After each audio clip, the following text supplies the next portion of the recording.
पाठ 27 यात्रा।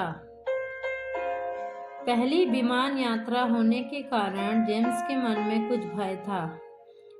विमान की उड़ान भरने के दौरान पेट में जो तकलीफ हुई उसके अलावा कोई विशेष परेशानी नहीं हुई। विमान मुंबई पहुंचा। दक्षिण अफ्रीका के जोहान्सबर्ग के जाने के लिए वह दूसरे विमान पर सवार हुआ। उसके बाद 10 घंटे की लंबी थका देने वाली यात्रा के दौरान जेम्स ने पिछले वर्षों में प्रभु की विश्वास योग्यता को स्मरण किया। कैसे उसे यीशु को अपना स्वामी और प्रभु मानने का सौभाग्य प्राप्त हुआ था। उसका मन बहुत आनंदित हुआ। एक परंपरागत मसीह होने के दौरान कलीसिया जाना और प्रार्थना करना जैसी बातें विधिवत चलती रही थीं, किंतु यीशु के साथ किसी प्रकार का व्यक्तिगत संबंध नहीं था। किंतु यह सोचकर जेम्स की आंखें भर आई कि किस प्रकार उस यूथ कैंप की ठंडी रात में उसके दीन हृदय में सृष्टि का परमेश्वर उतर आया था। तत्पश्चात उसके जीवन में कितने उतार चढ़ाव आए। तिरस्कार, स्वीकार, मान, अपमान, खुशी, गम। इस पूरी यात्रा में क्षण भर के लिए भी वह प्रभु की उपस्थिति से दूर नहीं हुआ था। किस प्रकार प्रभु ने अपने पंखों तले उसे शरण दिया था, यह सब सोचकर उसका हृदय धन्यवाद से भर गया। जब विश्वास जीवन के पंथ पर अंधकार छा गया था, अपने सामने अनिश्चितता के बादल मंडरा रहे थे, जब यह भी निश्चिंत नहीं था कि अगला कदम कहाँ रखना है, तो प्रभु ने उसी प्रकार हाथ पकड़कर लिए चला जिस प्रकार एक अंधे को हाथ पकड़कर मार्ग दिखाया जाता है। सर्वशक्तिमान परमेश्वर ने यह प्रकाशन दिया कि न केवल हरी हरी चराइयों और सुखदायी जल के झरने के पास, बल्कि अंधकार से भरी हुई तराई में भी यदि वह साथ हो तो सब कुछ बड़ा सुखदायी होता है। Sir, are you all right? Air hostess की आवाज सुनकर जेम्स ने आंखें खोली। उसकी आंखों से बहते आंसुओं को देखकर सुंदर सलोनी मिस्रवासी एयर होस्टेस परेशान सी खड़ी थी। I am all right. उसके हाथों से टिश्यू पेपर लेकर आंखें पोंछते हुए जेम्स ने पुनः अपना सिर पीछे की ओर टिकाया। जोहान्सबर्ग के व्यस्त एयरपोर्ट में उसने मापुटो जाने के लिए बोर्डिंग पास लिया।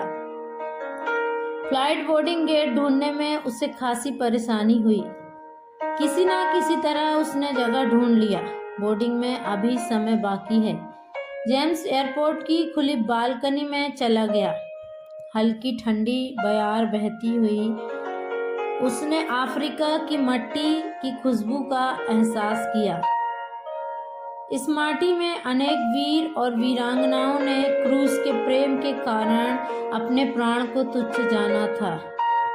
मसीह के शिष्य संत मत्ती से लेकर रॉबर्ट मोफेट, डेविड लिविंगस्टन, हेलेन रॉसपियर, इस प्रकार न जाने कितने शहीद, जिन्होंने इस मिट्टी पर अपने प्राण न्यौछावर कर दिए। किंतु अब भी कई गांव, नदी तट, मरुभूमि, पर्वतीय प्रदेश शेष हैं जहां तक सुसमाचार लेकर पहुंचा नहीं गया है। कई गांव अब भी ऐसे हैं जहां से कभी भी बीमारियां, गरीबी और झगड़े समाप्त नहीं होते हैं। घुंघराले बालों वाले लोगों का देश, मनुष्य की खोपड़ी के आकार वाला अंधकारमय देश अफ्रीका। मैं इस देश में क्यों आया हूँ? दूर क्षितिज में घुमड़ाते बादलों को देखते हुए उसने अपने आप से पूछा। पास्टर जॉन की बातें कानों में गूंजने लगी। वह मेरे हाथों को लड़ने और युद्ध करने के लिए तैयार करता है। विमान सुविधा के कारण 1 घंटे से भी कम समय में जोहान्सबर्ग से मापुटो पहुंच गए। वीजा प्राप्त करने के लिए इमिग्रेशन डेस्क के सामने खड़े खड़े जेम्स बहुत परेशान हो गया। वहां जो महिला बैठी थी उसे अंग्रेजी भाषा बिल्कुल भी नहीं आती थी। बीच बीच में वह डिस्कुल्प डिस्कुल्प कह रही थी।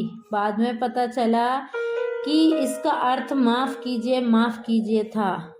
सर्कस के जोकर के समान अलग अलग भाव भागिमय और इशारे कर करके जेम्स परेशान हो गया था। जेम्स की परेशानी को भांपकर एक महिला उसके पास आई। उन्होंने उससे जानकारी ली। अंग्रेजी भाषा का अच्छा ज्ञान होने के कारण इमिग्रेशन डेस्क पर बैठी महिला को उसने सारी बातें समझाई। वीज़ा के लिए आवश्यक $25 और इनविटेशन लेटर देने के पश्चात वह एक तरफ खड़े होकर वीज़ा का इंतजार करने लगा। यद्यपि मापुटो एयरपोर्ट देश की राजधानी का एयरपोर्ट था, किंतु सुविधाओं की बात करें तो अपने देश के एक छोटे से एयरपोर्ट के बराबर भी जगह और सुविधाएं वहां नहीं थीं। जेम्स ने अपनी घड़ी को 3.5 घंटे पीछे कर लिया। भारत में अभी 7:30 बज रहे होंगे, किंतु यहाँ शाम के 4 बजे हैं। वीज़ा मिल गया था। कस्टम जांच के बाद बाहर आने पर उसने देखा कि मापुटो स्थित WHO के कार्यालय के सचिव आजाद उसका इंतजार कर रहे थे। आज रात यहाँ होटल में रुकना पड़ेगा। अब कल सुबह ही क्यूलिमानी के लिए विमान मिलेगा। अपनी टूटी फूटी अंग्रेजी में उसने जेम्स को समझाया। होटल की यात्रा के दौरान जेम्स ने लोगों के वस्त्र धारण का तरीका देखा। पुरुष वर्ग की वेशभूषा पैंट और शर्ट है, किंतु स्त्रियां अल्प वस्त्रधारी थीं, मानो वे देह प्रदर्शन में एक दूसरे को पछाड़ना चाह रही थीं। रात्रि विमान के लिए मोंटे कार्लो होटल में कमरा बुक था। डिनर के लिए जाने पर वेटर ने मेनू कार्ड लाकर कहा। उसने मेनू कार्ड में अपने परिचित व्यंजनों के नाम खोजते हुए कुछ समय गंवा दिए। अंत में उसने कबाब लाने का आदेश दिया। ब्लू रारे, मीडियम और वेल डन। वेटर का प्रश्न सुनकर जेम्स शक पकाया। फिर हिम्मत कर उसने कहा, ब्लू रारे। ऑर्डर लेकर वेटर वहां से चला गया। अपने ऑर्डर के आने तक उसने इधर उधर देखकर अपना समय काटा। टूरिज्म का समय होने के कारण होटल में अच्छी खासी भीड़ है। लगभग आधे घंटे पश्चात वेटर ब्लू रारे लेकर उसके पास आया और एंजॉय योर डिनर कहकर चला गया। छुरी और कांटा पकड़ने की अपनी पुरानी याद ताज़ा करके जेम्स ने धीमे से अपने दाएं हाथ में छुरी और बाएं हाथ में कांटा लिया। धीरे धीरे उसने छुरी और कांटे का प्रयोग करना शुरू किया। उस मांस के टुकड़े से बहते लाल द्रव को देखकर वह हैरान रह गया। मांस के टुकड़े से खून बह रहा था। देखकर उसे उबकाई आई। क्या करूं? भूख भी काफी लगी है। उस भोजन वस्तु को ग्रहण न कर पाने के कारण वह परेशान हो गया। अब उसे पता चला कि ब्लू रारे और मीडियम नहीं चलेगा, किंतु यदि कुछ खाना है तो वेल डन ही चाहिए, अर्थात बहुत देर तक अंगारों पर रखकर भुना हुआ मांस। स्टिक के साथ जो आलू के चिप्स थे उसे खाकर वह उठ गया। अपनी मूर्खता पर पछताते हुए वह वापस अपने कमरे की ओर चल पड़ा। पार्ट 28 क्यूलिमानी। अगली दोपहर मोंटे कार्लो से एयरपोर्ट पहुंचे। क्यूलिमानी के लिए लैम्प फ्लाइट। मापुटो से उड़ान भरने के बाद विमान ब्यारा में उतरा। वहां से आधे घंटे के भीतर फिर से उसने उड़ान भरा। कुछ समय के पश्चात नीचे एक चौड़ी नदी देखकर जेम्स ने अपने सहयात्री से पूछा, यह कौन सी नदी है? उसने जेम्स को इस प्रकार घूर के देखा मानो कोई विचित्र जीव को देख लिया हो। अरे आपको नहीं मालूम क्या? इस मार्ग पर पहली बार यात्रा कर रहे हैं? यही तो जम्बासी है, अफ्रीका की सबसे बड़ी नदियों में से एक। विद्यालय शिक्षा के दौरान अफ्रीका की मुख्य नदियों के नाम याद किया था, जो उसे जम्बासी का नाम याद आया। काफी देर तक वह विमान की खिड़की से जम्बासी को निहारता रहा। कई राज्यों से बहते हुए जम्बासी अंततः मोजाम्बिक पहुंचकर समुद्र में मिल जाती है। लगभग 1 घंटे के भीतर विमान किलिमानी में उतरने लगा। जेम्स की दृष्टि पुनः एक नदी पर गई। उस नदी का नाम जानने के लिए वह अपने सहयात्री की ओर मुड़ा। वह गहरी नींद में थे। जेम्स को हमेशा से ही नदियों से प्यार था। बचपन में कल कल करते बहते नदी के उथले पानी में जब वह छोटे छोटे पत्थर फेंककर खेला करता था और पत्थरों को जल की गहराई में उतरते देखता था, तब उसे बड़ा आनंद होता था। वे बचपन के दिन बहुत ही सुंदर थे। बारिश के दिनों में जब नालों में पानी भर जाता था, तब वह बिना किसी से कुछ कहे अपना छोटा सा छाता लेकर निकल जाता था और नदी किनारे टीले पर बैठकर पानी के बहाव को देखा करता था। न जाने ऐसे कितने ही पल, कितने ही दिन। विमान किलिमानी में उतरा। अभी शाम के मात्र 5 बजे हैं। अभी से अंधेरा फैलने लगा है। अपने सामान के आने के इंतजार में खड़े वह मच्छरों से बचने का प्रयास करने लगा। अपने सामान की ट्रॉली को ढकेलते हुए बाहर निकालने पर उसने ड्राइवर को देखकर, जो उसके नाम की तख्ती को ऊंचा पकड़े हुए था, हाथ हिलाकर उनकी ओर बढ़ने पर उसने कहीं से एक परिचित आवाज सुना, मिस्टर जेम्स मैथ्यू। जेम्स ने मुड़कर देखा। Doctor Carlos. पूरे मुंह में दांत वाले, सफेद रुई जैसे बालों वाले डॉक्टर कार्लोस। डॉक्टर कार्लोस, आप यहाँ? हा हा हा। कम ऑन बॉय, इन सब के लिए हमारे पास काफी वक्त है। उसका हाथ पकड़कर कंधे पर थपकी देते हुए डॉक्टर कार्लोस की ओर कार में बैठ गए। आज रात्रि का भोजन मेरे साथ, उसके पश्चात उस बंगले में पहुंचा दूंगा जो तुम्हारे लिए तैयार किया गया है। कार की अगली सीट से पीछे की ओर देखते हुए उन्होंने कहा। डॉक्टर कार्लोस का बंगला बहुत विशाल और पुर्तगाली शैली में तैयार किया हुआ था। वह कम से कम 100 साल पुराना लग रहा था। भीतर प्रवेश करते समय जेम्स ने गिटार का मधुर संगीत सुना।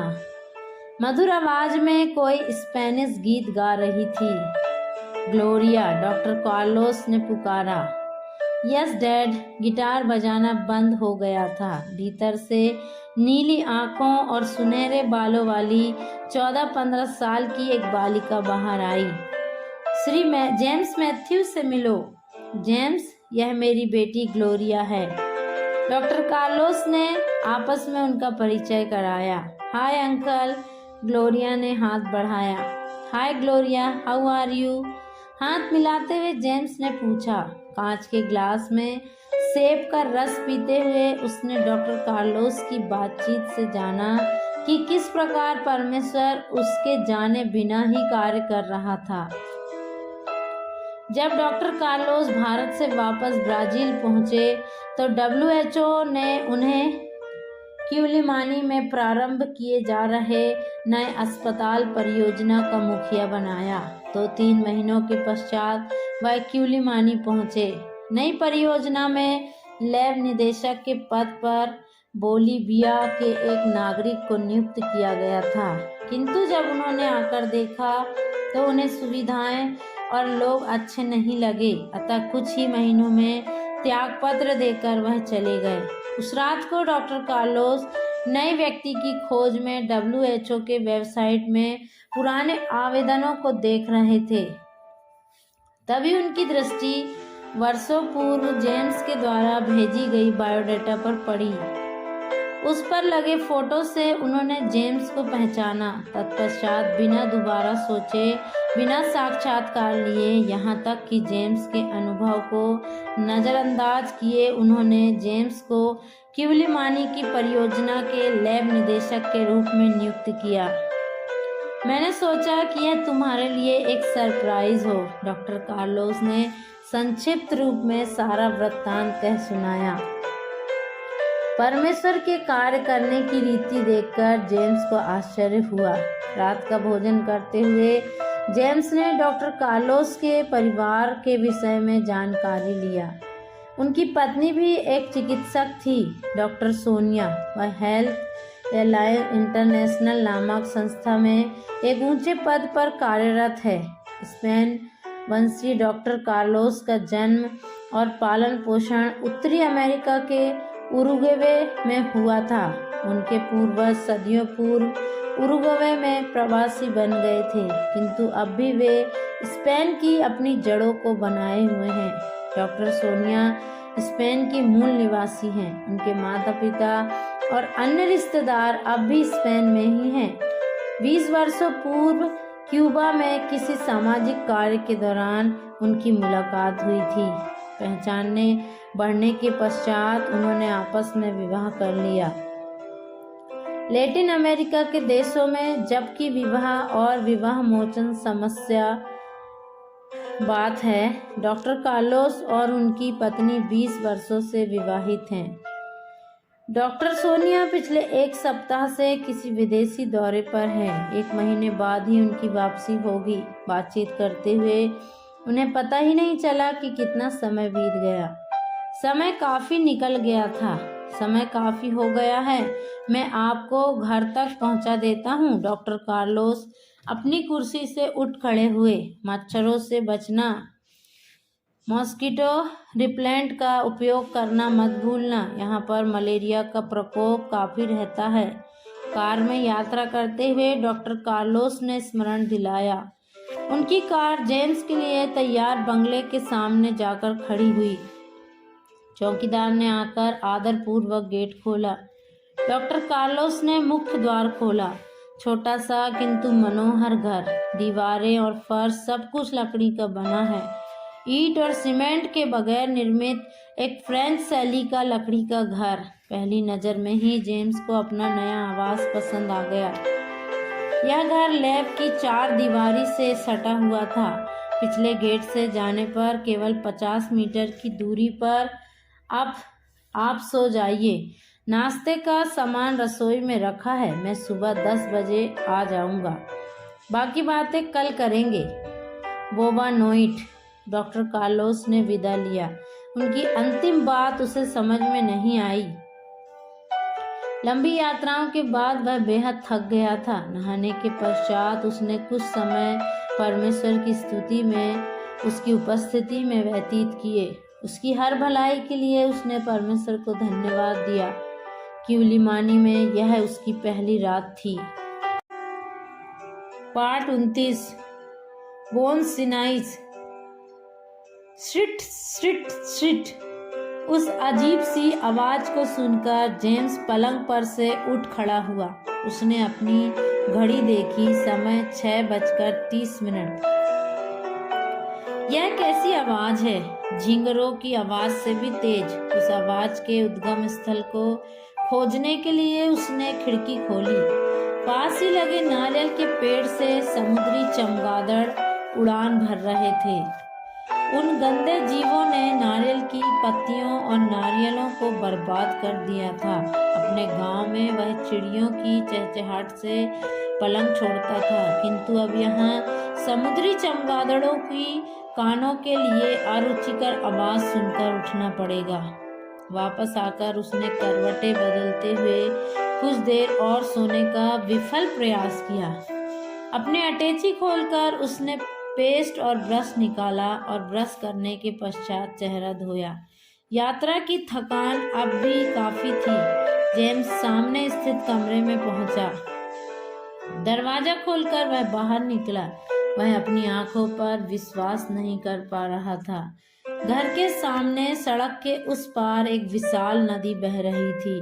नदी में छोटी छोटी नाव पर सवार यात्री। दूसरे तट पर क्या हो रहा है कुछ दिख नहीं रहा है। नदी की चौड़ाई काफी अधिक थी। नदी के ऊपर ओस की हल्की परत थी। भोर की किरणें उस परत में से प्रवेश कर पानी को छू रही थी। मंद मंद बहती बयार की थपथपाहट से पेड़ों की शाखाएं भाव विभोर होकर झूम रही थीं। लहरों के वापस लौटने पर छोटे छोटे गौरैये रेत के कड़ों में कुछ ढूंढने के प्रयास कर रही थीं। कम्बल ओढ़कर जेम्स गेट के पास पहुंचा। चौकीदार कुर्सी पर अपने पैरों को मोड़कर घुटनों में सिर झुकाकर गहरी नींद में सो रहा था। जेम्स की पैरों की आहट पाकर वह झटके से उठ खड़े हुए। बोडाया सेनियोर बोडाया, अपनी झेप को छुपाने का विफल प्रयास करते हुए चौकीदार आदरपूर्वक खड़ा हुआ। ठीक है। उसकी बात समझ में न आने के कारण जेम्स ने उसे अनदेखा करना चाहा। गेट के पास खड़े होकर जेम्स ने नदी को जी भरकर देखा। काफी समय पहले गंगा नदी देखा था। ऐसा लगा कि यह नदी से भी बड़ी है। नदी में छोटी छोटी नाव काफी थे। यात्रियों से भरी 2-4 बड़ी नाव भी दिख रही है। कुछ देर तक नदी को निहारने के पश्चात जेम्स बंगले में वापस आ गया। जेम्स के बंगले के आसपास 2 बंगले और थे। डॉक्टर कार्लोस ने कहा था कि उनमें फ्रांस के लोग रहते हैं। एक में लियोनल और दूसरे में सर्वसियो। रसोई में जाकर उसने सैंडविच और सूप बनाया। नाश्ता लेने के पश्चात जेम्स नहा धोकर तैयार हो गया डॉक्टर कार्लोस के इंतजार में।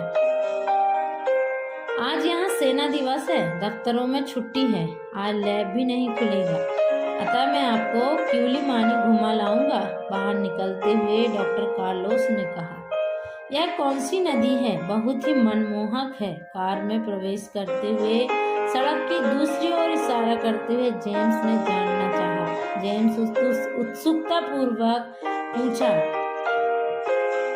यही बोन्स सिनाइस है। पुर्तगाली भाषा में कहें तो रियो दोस बोन्स सिनाइस अर्थात शुभ संकेतों की नदी। आपको मालूम है इस नदी का नाम किसने रखा? सुप्रसिद्ध पुर्तगाली नाविक वास्को डी गामा ने। 15वीं शताब्दी में आपके देश भारत आने के लिए पुर्तगाल के लिस्बन से यात्रा प्रारंभ कर गुड होप का चक्कर लगाते हुए वह क्यूलिमानी पहुंचे। इस नदी से प्राप्त संकेतों से उन्हें भरोसा हो गया कि वह अपनी भारत यात्रा के सही पथ पर हैं। इसलिए उन्होंने इस नदी का नाम रखा रियो दोस बोन्स सिनाइस, शुभ संकेतों की नदी। डॉक्टर कार्लोस ने कहना जारी रखा, क्यूलिमानी सदियों तक एक प्रसिद्ध बंदरगाह रहा है। वह देखो उधर बंदरगाह है। अभी भी हिंद महासागर से यदा कदा जहाज आते हैं। अन्य बंदरगाहों के बड़े हो जाने के कारण क्यूलिमानी बंदरगाह का महत्व कम हो गया। उसका मुख्य कारण यह था कि यह बंदरगाह समुद्र से 10 मील अंदर की ओर था, किंतु बोन्स की भूमिका अब भी महत्वपूर्ण थी। बोन्स सिनाइस नदी के समान उसका नाम भी सुंदर था। नाम का अर्थ इन सब से बढ़कर था, शुभ संकेतों की नदी। डॉक्टर कार्लोस नदी के किनारे से कार दौड़ा रहे हैं। कांच नीचे होने के कारण नदी में से नम और ठंडी हवा कार के भीतर भी प्रवेश कर रही थी। यही है ज़म्बाज़िया प्रदेश के राज्यपाल का आवास। 19वीं शताब्दी में यह महल बनाया गया था। 1895 में डॉक्टर कार्लोस ने बोन्स नदी के तट पर स्थित उस विशाल बंगले की ओर इशारा किया। प्राचीन यूरोपियन शैली में निर्मित मुख्य द्वार के दोनों ओर 2 पुराने छोटे तोप रखे हुए थे। हरे भरे वृक्षों से आच्छादित होने के कारण चारों ओर सुंदरता बिखरी हुई थी। मोजाम्बिक के 10 प्रदेशों में से ज़म्बाज़िया एक बड़ा प्रदेश था। उसकी राजधानी क्यूलिमानी थी, इसलिए प्रदेश के सभी मुख्य कार्यालय क्यूलिमानी में ही हैं। कार की रफ्तार के साथ साथ डॉक्टर कार्लोस का विवरण भी बढ़ता जा रहा था। इस कैथेड्रल का इतिहास भी शताब्दियों पुराना है। दाहिनी ओर एक पुरानी जर्जर आराधनालय के सामने डॉक्टर कार्लोस ने कार रोका। इसका निर्माण 1700 में हुआ था। इस कैथेड्रल के पास 3 सदियों की कहानी होगी। लिविंगस्टन के आने से काफी वर्ष पहले से यह भवन यहाँ पर है। इसका नाम अर्थात विवामेंटो की हमारी महिला का कैथेड्रल है।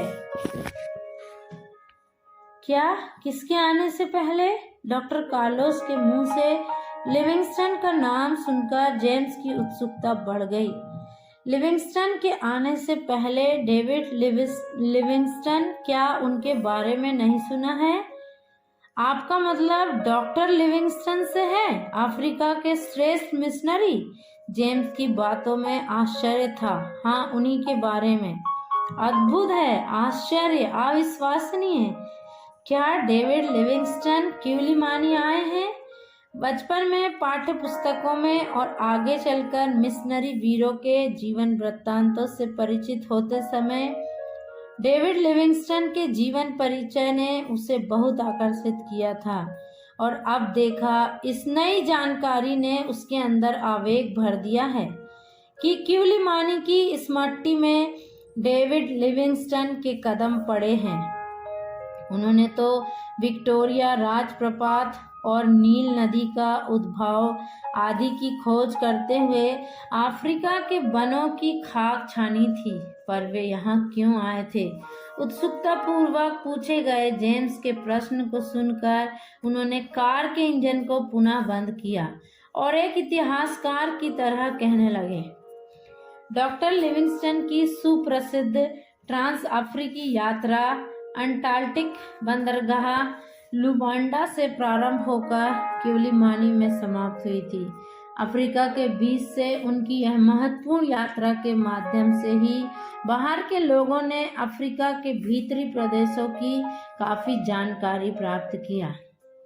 1854 में लुबांडो से प्रारंभ होकर यह यात्रा 1856 में यहाँ समाप्त हुई। कुछ वर्षों पश्चात ब्रिटिश रानी के सलाहकार के रूप में वे यहाँ नियुक्त हुए। इस प्रकार क्यूलिमानी का डॉक्टर डेविड लिविंगस्टन से कई प्रकार के संबंध हैं। डॉक्टर कार्लोस, मुझे आपसे जलन हो रहा है।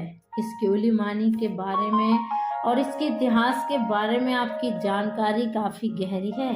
आपको तो एक इतिहासकार होना चाहिए था। जेम्स ने कार्लोस की प्रशंसा की।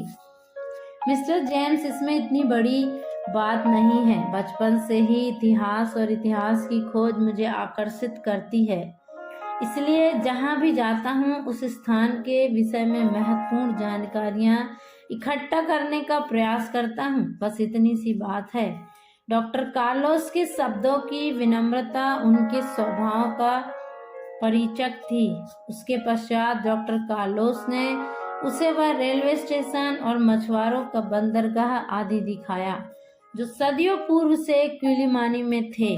और इन सब के पश्चात जेम्स को वापस घर पहुंचाकर कार डॉक्टर कार्लोस घर ले गए। पहले दिन की यात्रा से जेम्स की क्यूलिमानी की यात्रा के विषय में काफी जानकारियां मिल गईं। जेम्स को बड़ी प्रसन्नता हुई कि उसे डॉक्टर कार्लोस जैसा व्यक्ति मित्र के रूप में मिला है। Praise the Lord.